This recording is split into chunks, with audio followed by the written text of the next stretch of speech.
to the Kent Lapp Podcast. The faith aspect. I didn't know. So I saw on your LinkedIn, you're a believer?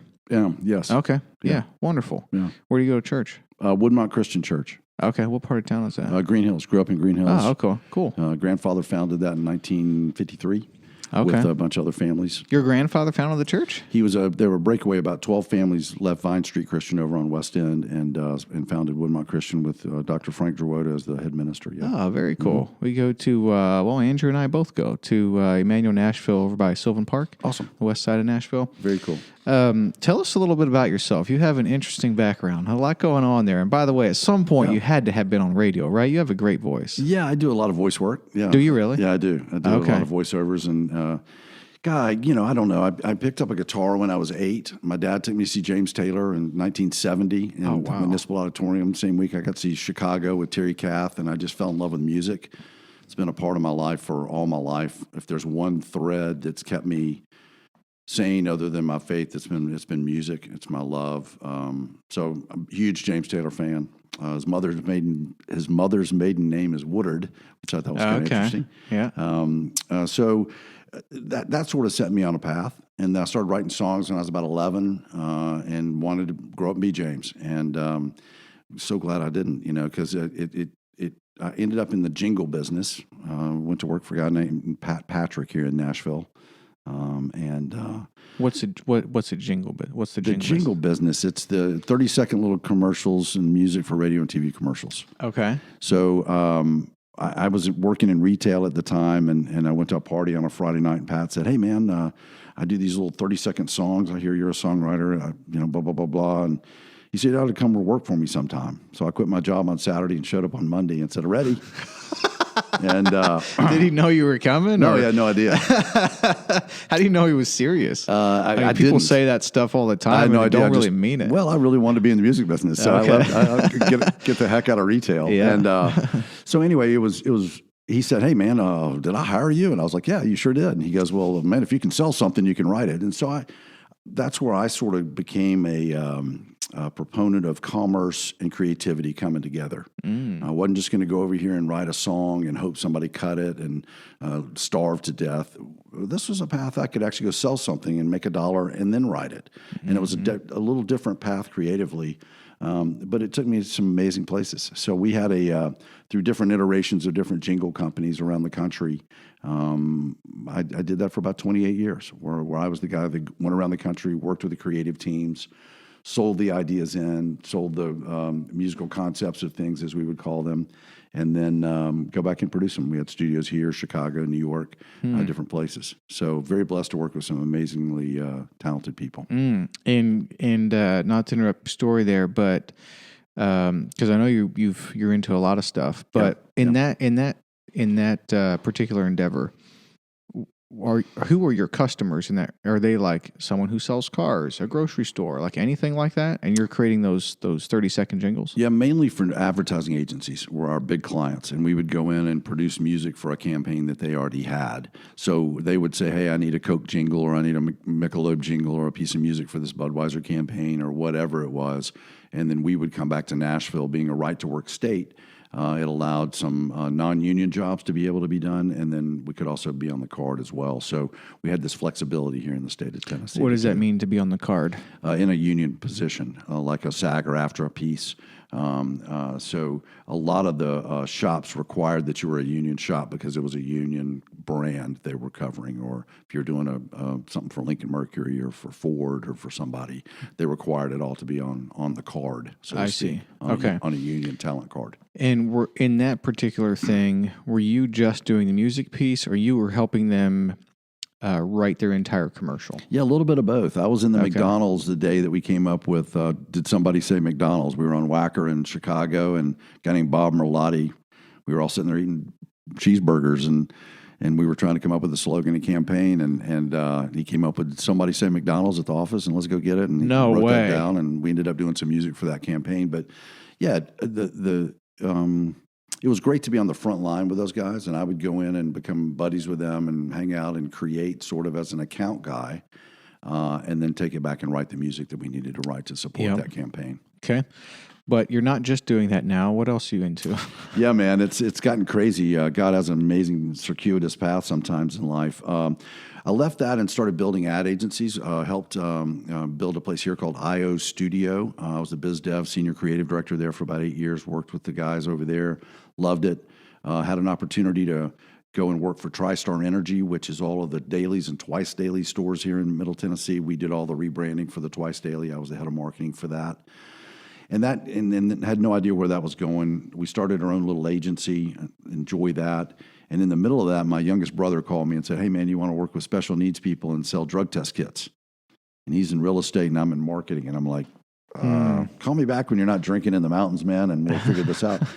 But it turned out to be amazing.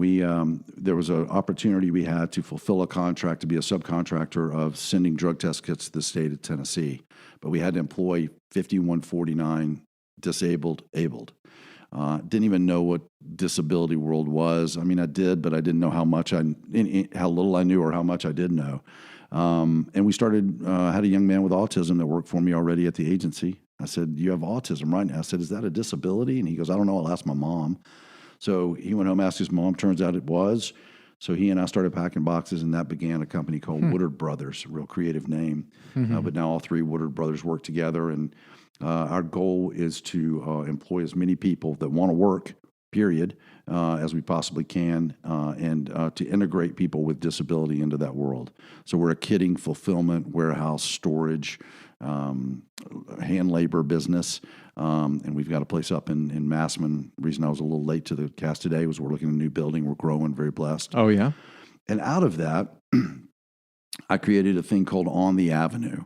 And On the Avenue has become my passion play and really where I spend my time. We hired a president to run Woodard Brothers and all of that. And I didn't know anything about logistics, so we got somebody into that. But we take people with disabilities and bring them into the creative services world. And they come to our school called On the Avenue. Basically, we're a school where we teach creative services from audio production, podcasting, video editing, web development, digital marketing, illustration design, all the things I've been working on all my life. And but we teach them how to do that in order to gain confidence, build some community, and maybe learn a little bit about commerce. Wow. And so during COVID, we decided we had to shut down that operation. We decided to separate the two businesses. It didn't know really what we had, and we've rebuilt that. And then in July, we reopened. So you had On the Avenue opened as its own entity? Yeah. Its own brand and everything? Yeah. What was it part of before that? Woodard Brothers? Westwood Avenue and Woodard Brothers. Those two companies, I always laughingly say, my ad agency and my distribution company came together and formed this school. I see. We had in-house training, and then we decided there was such a need for this, and we saw so many great successes. We've served, I think, 73 families as of today in the last 6 years with disability. Wow. And just love every one of them, and it's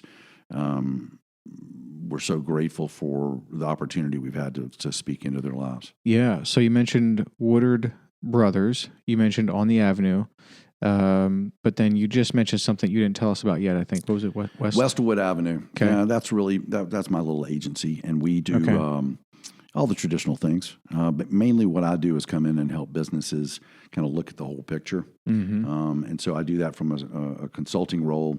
But then we do a whole lot of video production and a lot of production of all kinds.